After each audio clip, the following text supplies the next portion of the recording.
Welcome back to Just Scribble. Today I wanted to show you my pocket art setup.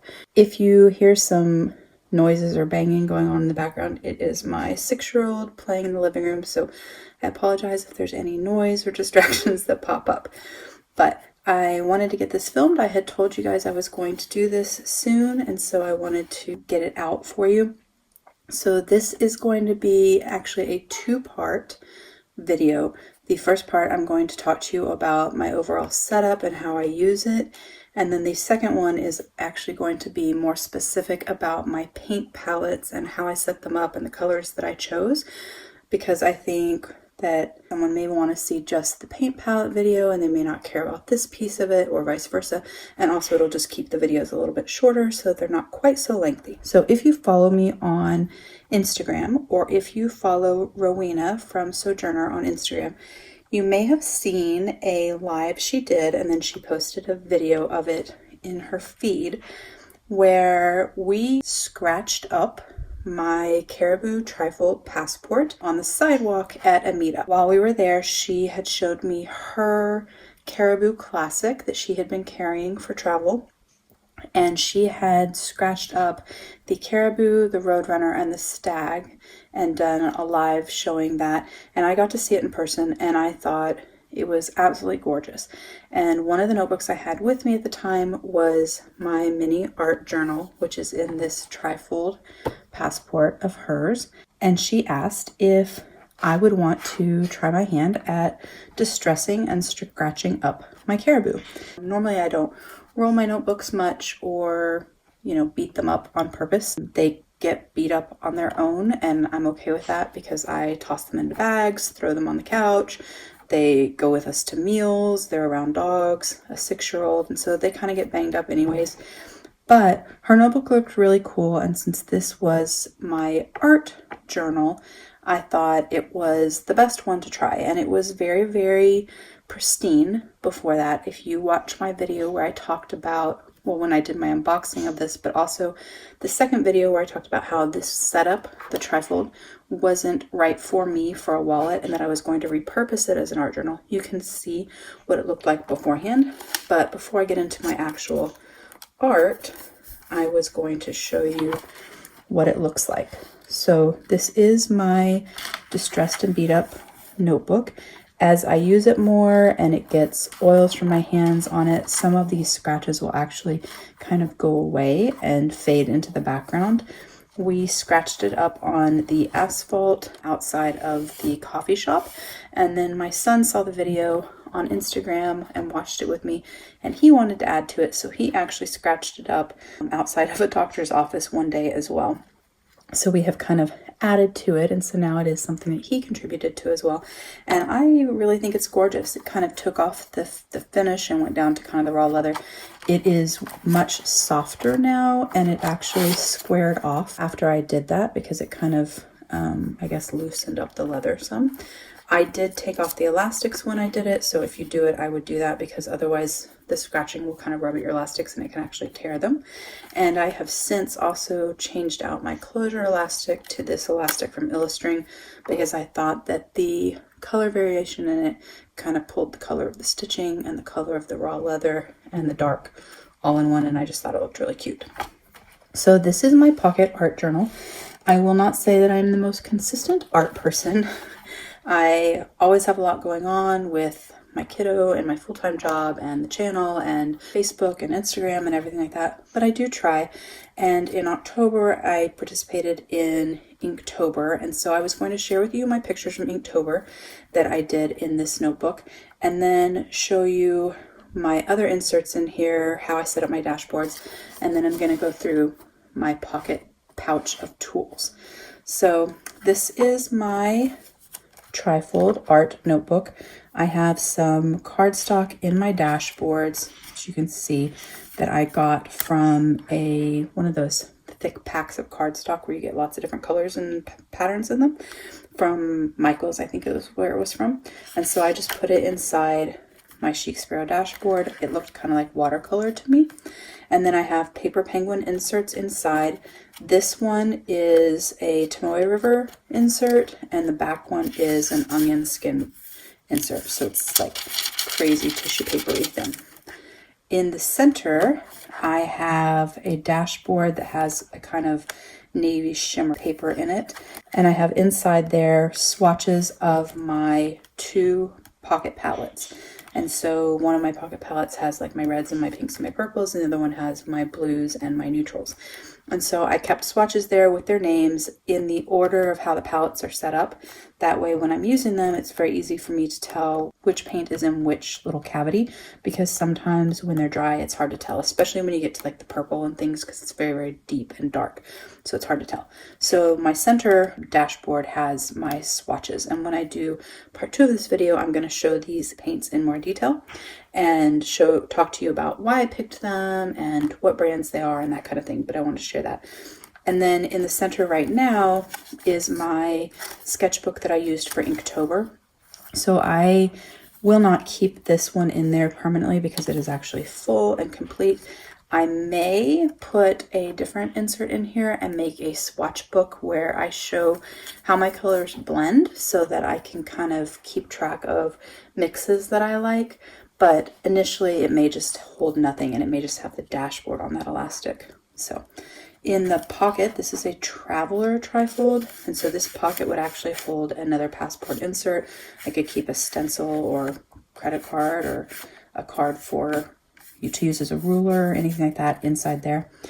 And then in the pocket, I have some prompts that I printed from Instagram that I am going to put into my notebooks. I actually need to make them slightly smaller because they're a little bit long, but I printed them out and so I put them there so that I would have some prompts if I wanted ideas on things to watercolor. So let me show you first. These are the 2019 Inktober prompts. And so these are the things that I drew during Inktober, during the month of October. So this is, the day was ring, mindless, baked, freeze, build,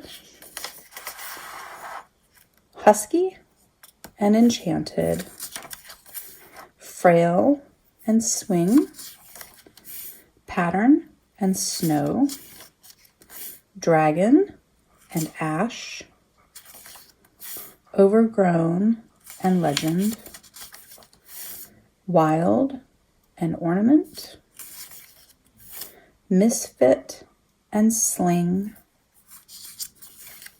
tread and treasure, Casper and ancient, dizzy and tasty, dark and coat, ride and injured, catch and ripe. So those are my Inktober prompts and my drawings.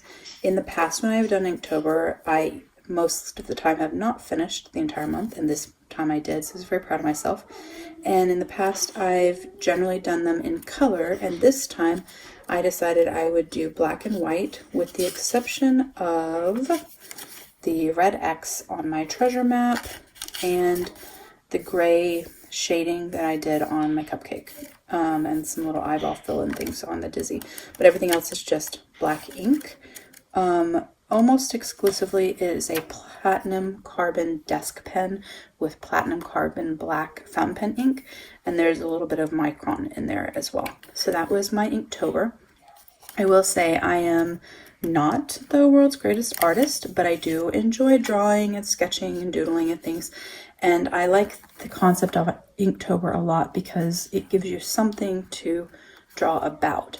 And it's loose enough that you can do something that fits into your style or your abilities, but it has enough of, a structure that you aren't trying to figure out, oh, what should I draw today?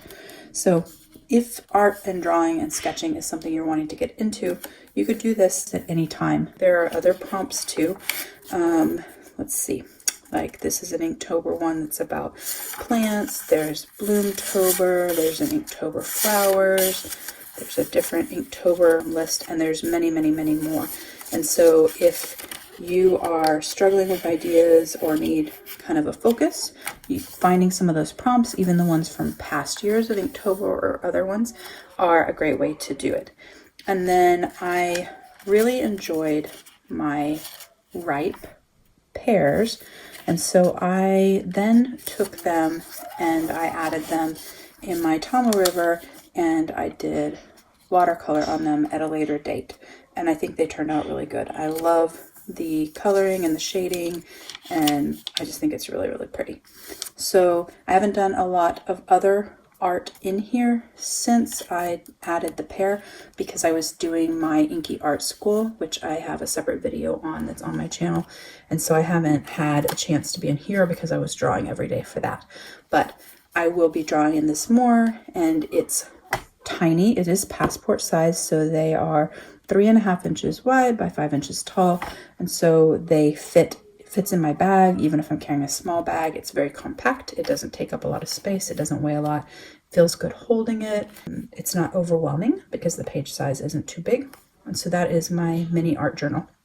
So I'm going to talk to you a little bit about my set that I have that goes with it. And so I hadn't taken off the tags yet because I wanted you guys to be able to see them in case you needed the numbers off of them, in case this is something that you wanted.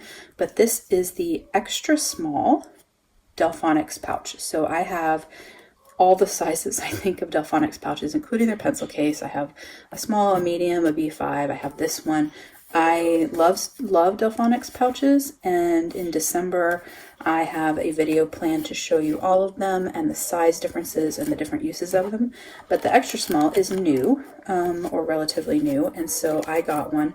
I had trouble picking the color, but my very first Delfonics pouch was this blue, and I got it in a stationery selection subscription box, and so I decided that I wanted to get another one so that I would have two that were in the same color, and all of mine are in shades of blue, so they all kind of go together. So that is that. This is the tag with some information on it in case you are looking for the item. I actually bought mine through eBay. It was not very expensive. The shipping was fast and not pricey. The pricing was better than on Etsy. So this is a large ollie clip that I keep on here because it helps me hold pages open if I want. I don't have a whole lot of other stuff, actually nothing else in the pockets right now, but I keep them, like I have them there if I need them. I just haven't had really a purpose. I'm gonna have to cut that tag off now that I've shown you guys the video. So inside I have my gallon leather clip. So like the ollie clip, this holds paper open. I adore this clip. It's not sharp, so it doesn't make dents or mess up in my paper. It holds more and it's thick, and because it's so wide, it can hold down the center of the notebook really, really well. So I have that in there. And then in the same pocket, I have replacement lead for the 0.7 pencil that I have in here in two different brands. Both of these are recommended, like if you read articles or the blog on JetPens about pencil lead that is good for sketching and erasing later, that erases well. These are both recommended. So those are my replacement leads. I don't really need to keep two of them in there, but I like them, so keep them both. I have a Sumo grip eraser, which I have these in giant size and square ones, but this one is retractable. And so I like this one for here because it's kind of the length of the pouch and it fits nicely and sits nicely with the pens and the pencils. I have currently in here two Bolograph ballpoint pens. Bree from Documented Journey really loves these pens, so I bought two and snagged them to try out. I currently have the medium point ink in them and I need fine, but they were sold out. So once it restocks, I will get fine. I would prefer to have fine in them, or medium in one and fine in the other. I don't intend on actually keeping both of them in this pouch, but I couldn't decide which color I liked better. So for right now, they both go in. I also have, and I kept the packages on these just so I could show you guys on the videos, but my favorite watercolor water brushes are Koi watercolor brushes. And so I have these small ones, and so they are shorter than a regular Koi watercolor brush, and they fit perfectly in this pouch. So these are shorter, but they're still plenty big for a travel set. And so these are the packages of the 2 that I have open, and then I saved a 3rd one to open with you guys. And so I have all 3 nib sizes, or brush sizes rather. The small and the large are the 2 that I have opened. And so you can see that that is the small and that is the large. I was very excited when I found these on Amazon because the little pocket size is better for this purpose. And they're still large enough. I have fairly large hands for a girl, but they're still large enough for me to actually use comfortably. So I like that. And so this is how they come in the package. This is the medium. So I thought I would show you guys real quick. When you open the package, it's going to be in 2 parts like this. And you just take the black part off. That's like the little end cap sealer. I keep these in case, for whatever reason, I need to store them separate or travel with them separately. And then you just put them on. I will say, if you know anything about these brushes and a lot of like Japanese brushes that are water brushes, they screw on backwards. So normally you would say righty-tighty, lefty-loosey, right? It is the opposite. So you are going left in order to put it on and right to take it off. It can be frustrating if you don't realize that, and you can be like screwing and you're like, why doesn't this need to go together? So this is the medium brush. So those are the three water brushes I have in there. I also have a pocket mister, which you can see has water in it. This is from Expeditionary Art, where my pocket palette is from. It's part of their art toolkit options, and so I got this. It allows you to wet your ink or your paper without needing a whole lot of water with you, and so you can see it just sprays. Between this and the water brushes, I wouldn't need to actually have water with me. I also have in here, whoops, my mechanical pencil. This is a platinum mechanical pencil. I love this pencil. I am not a pencil person. I don't really like pencil, but you have to have pencil to sketch and to do art and watercolor. And although I really like the ones that I've been using in my inky art class that I keep at home or in my work bag that are larger, this one is actually small. So you'll see it is shorter than the ballpoint pen. It is about the same size as the mini watercolor brush, so it fits nicely in this bag. It has weight to it. It is very weighted and very balanced, and it is really, really nice to draw with. I will probably end up getting the other ones. The little color on the end, that tells you which size it is. So this one is a 0.7.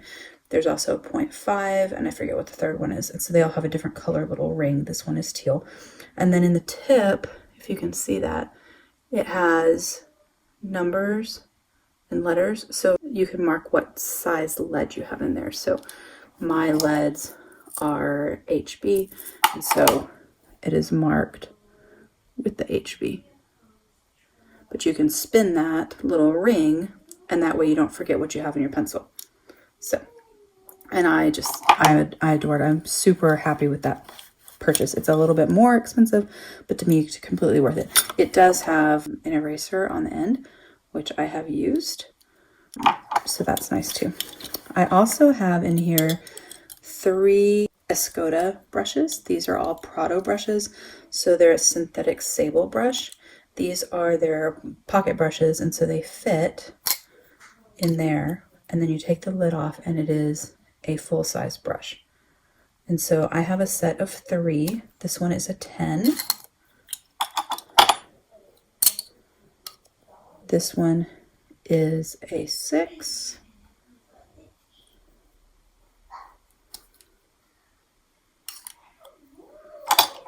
And this one is a 2.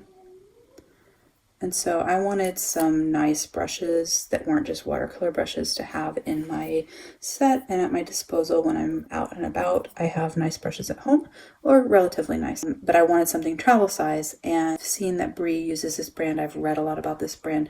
The Escoda brand is very good and highly recommended, and so I bought that. So I have the 3 sizes of the Escodas and the 3 sizes of the water brushes.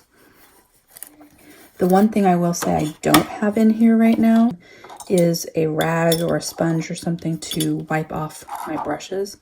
And I don't have like a travel cup or something for water for the Escoda brushes. I haven't quite figured out what I want for that. Usually when I'm out and about, I have access to, you know, just a paper cup or styrofoam cup and I can get some water. So it hasn't really been a problem, but I do need to get something in here to wipe things off on. And so I haven't done that. If you have suggestions, I may just cut like a little terry cloth towel and put it in this back pocket, but I'm not sure exactly what I'm gonna do. So that is the one thing that is missing. I've just been using a paper towel or a napkin, whatever I have available at the time, but I think I would like something that actually fits in here. So the last thing that is in here are my 2 pocket palettes from the Art Toolkit from Expeditionary Art. This is one of them. So I have 10 paints in there, a mixing tray here and a mixing tray here. And this is the other one. Same setup, 10, mixing tray, mixing tray. This comes out so I can actually add more colors if I want, or switch it up or make larger palettes. I have replacements so I can change it, but I like having the option of having 2 areas to mix. So those are my little pocket palettes and they fit perfectly in the little back pocket and they just sit down in there together. They don't take up any room. They're quite nice. I really, really enjoy them. I also have their mini pocket palette. Let's see if I have it here. But I will talk more about that and the other stuff I have from them in part 2 of the video where I swatch out my paints and talk to you more about the paints in my palettes. So that is my little setup. Technically, this guy fits in here as well. If I loaded him first, I actually can fit all this stuff and fit him in there as well. But I don't generally keep him in a little zipper bag. It makes it kind of tight. And I like to be able to just grab him and not have to worry about and fuss with getting everything back in and finding my stuff with him inside. So I just keep him separate. And then this little guy goes with him, and they're both very small and compact. They fit nicely in my bags and they allow me to art while I'm out and about. I hope you liked this video about my travel setup for art. If you have any questions about any of the items that I talked about, please don't hesitate to comment below. I will post links to most of these products in the description box below so you can grab something for yourself. Make sure you're subscribed so you can check out part 2 of this video. And in the meantime, don't forget to just scribble.